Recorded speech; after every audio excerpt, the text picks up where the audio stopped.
Well, hello there. My name is Eddie from Edhard, and I am thrilled to introduce you to the Edhard PVS system. Let me show you around. First things first, we call the whole machine the power base.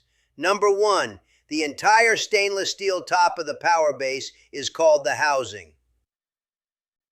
Number two is the base of the power base. Number three are the 4 feet under the base. They keep the power base stable. Number four is the keypad and LCD screen. The keypad is how you will program your power base. Number five is the trigger switch button. The trigger switch button will activate the pump driver. Number six is the pump driver. The pump driver is what your filler unit will sit on.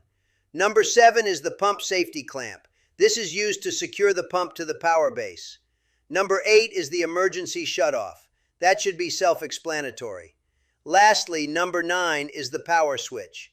It is located on the right side of the power base. Let's go around to the back of the power base now.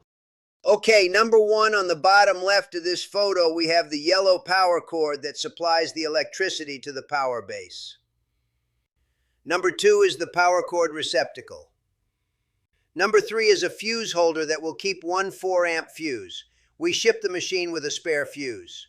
In the event that you need more fuses, we have them in stock and can ship them out to you.